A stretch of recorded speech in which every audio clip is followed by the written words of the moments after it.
오늘 말씀 마태복음 12장 17절로부터 19절까지 말씀 중심으로 해서 하나님의 종이 되자라는 제목으로 말씀 증거하도록 하겠습니다.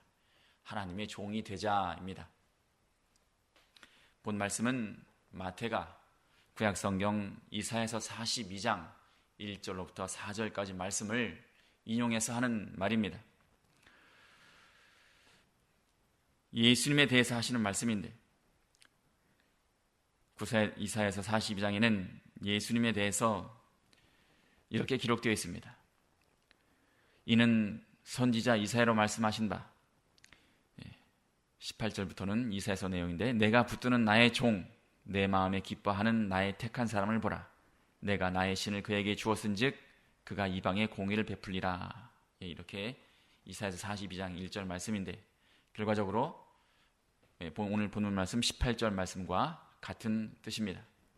결국 예수님은 종이 되셔서 한마디로 자신을 위해 살지 않으시고 하나님을 위해서 살으셨다. 하나님의 기뻐하시는 뜻대로 사셨다라는 것입니다. 어떤 모습으로 사셨는가? 한마디로 말씀드리면 종의 모습을 택하셔서 종의 모습으로 사셨다라는 것입니다. 사도 바울 선생도 빌립보서 2장 7절 말씀에 예수님의 삶에 관해서 말씀드릴 때 오히려 자기를 비어 종의 형체를 가져 사람들과 같이 되었고 라고 기록하고 있습니다. 예수님은 근본 하나님이시지만 사람의 모습이 된 것만으로도 부족해서 종이 되셨다라고 기록하십니다. 그런데 종의 모습으로 사셨는데 어떻게 사셨는가? 삶의 방식조차도 신분만 종이 된 것이 아니라 삶의 방식조차도 종의 방식으로 사셨다라고 기록되어 있습니다. 오늘 본문 말씀 19절의 말씀을 보셔도 그가 다투지도 아니하며 들레지도 아니하리니 아무도 길에서 그 소리를 듣지 못하리라 라고 말씀하십니다. 이 19절 말씀의 원전이 되는 이사야서 42장 2절에는 또 그는 외치지 아니하며 목소리를 높이지 아니하며 그 소리로 거리에 들리게 아니하며 이렇게 기록해 있습니다. 종은 목소리를 함부로 낼 수 없는 그런 처지입니다. 항상 주인이 하시는 말씀에 귀를 기울이고 네 이렇게만 할 수 있는 존재가 바로 종입니다. 일을 하면서도 떨그락떨그락 크게 소리를 내지 못하는 게 바로 종입니다. 자기 생각도 없고 자기 주장도 있어서는 안 되는 게 바로 종입니다. 우리의 하나님 예수님께서 사람의 모습으로 오셨지만 그것도 모자라서 하나님의 종으로 평생을 사셨다는 것입니다. 종의 모습으로 평생을 사셨다는 것은 조용히 자기 받은 사명을 가지고 묵묵히 죽기까지 충성을 다했다는 것입니다. 무엇을 위해서? 바로 하나님의 영광을 위해서 그렇게 사셨다는 것입니다. 그렇다면 예수님께서는 하나님의 영광을 위해서 무슨 일을 하면서 사셨다는 말인가? 당연히 종이니까 자기 일이 아니라 주인이신 아버지 하나님의 일을 하셨습니다. 그 일은 무엇인가? 바로 하나님의 일, 복음 전하는 일을 하셨다는 것입니다. 복음 전하는 일이 바로 예수님의 일이었습니다. 하나님의 일이 예수님의 일이었다는 것입니다. 세상에 모든 일 가운데 가장 중요한 일은 바로 복음 전하는 일입니다. 모든 것 중에 가장 중요한 것이 바로 사람의 구원이기 때문인 것입니다. 예수님은 복음 전하는 일을 하면서도 세상 어떤 사람들처럼 자기 명예를 위해서 하지 않으셨습니다. 자기 권세를 가지고 강압적으로 사람들을 모아가지고 편하게 일하지 않으셨습니다. 왜냐? 예수님께서는 종이시기 때문입니다. 종의 모습으로 오셔서 끝까지 겸손하게 하나님께만 순종해서 자기 생각대로가 아니라 성령, 성부 하나님께서 말씀하신 대로만 복음을 전파하고 또 죽기까지 순종함으로 말미암아 구원의 대업을 완성하신 분이 바로 예수님이십니다. 왜 이 사역이 그렇게 훌륭한 사역인가? 예수님은 원래는 근본 하나님과 똑같은 분이셨습니다. 하나님이시지만 스스로 자기 형체를 비워서 종이 되셨다는 것이 바로 중요한 것입니다. 끝까지 종이 되어서 자기 사명을 완성하셨습니다. 사람 앞에서 큰 소리로 자랑하지 않고 호령하지 않고 생색내지 않고 핍박을 받으면서도 오직 죽기까지 하나님만 바라보면서 조용히 감당해내셨다는 것입니다. 이게 바로 종의 참 모습인 것입니다.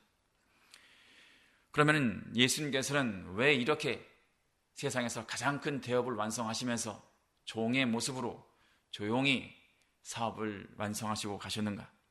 그것은 우리에게 종의 본을 보이시기 위함인 것입니다.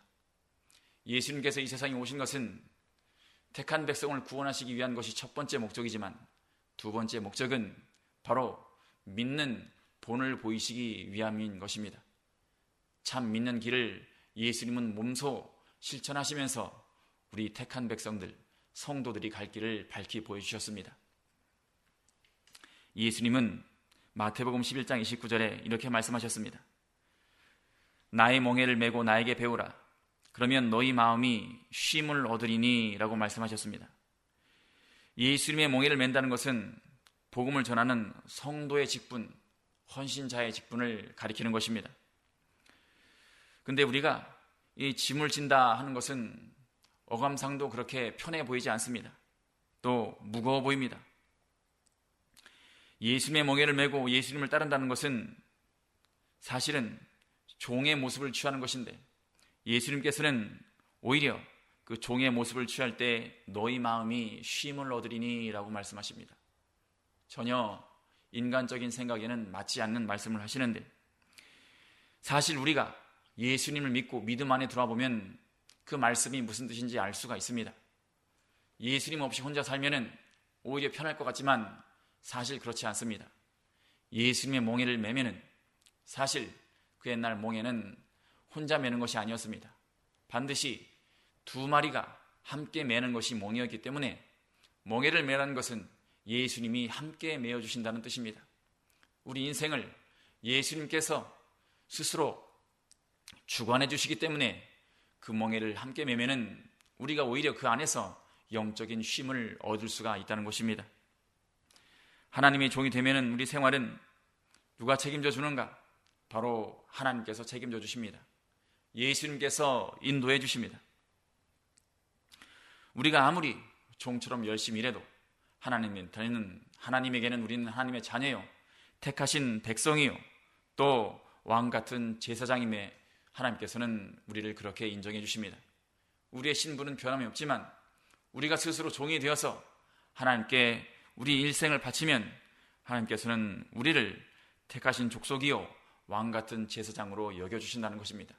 무엇보다 하나님의 자녀로서 우리는 하나님과 영적인 교제를 할 수가 있습니다. 아버지에게 당연히 구할 것을 구할 수가 있다는 것입니다.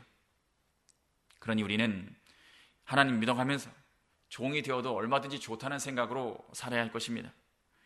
그러나 우리가 하나님을 따르는 가운데 있지만서도 참으로 몸이 좋고 마음이 편할 때는 하나님 잘 믿는 것 같다가도 모두가 다 성자가 될 수 있는 것 같다가도 생활 가운데 어려운 일이 생기고 몸이 아프고 마음이 불편하면은 금방 짜증이 생기고 또 속도 좁아지고 참지 못하고 서로 은혜가 되지 못합니다. 누구나 다 내 인생 내 것처럼 행동합니다. 우리가 종이 아니라 주인이 되어버립니다. 우리가 그렇게 해서는 안 됩니다. 우리는 어려울 때일수록 더욱더 하나님의 종이 되어서 예수님이 걸어가신 길을 걸어감으로 참으로 마음의 쉼을 얻는 영적으로 은혜를 많이 받아 누리는 여러분과 제가 되었으면 좋겠습니다. 기도하시겠습니다.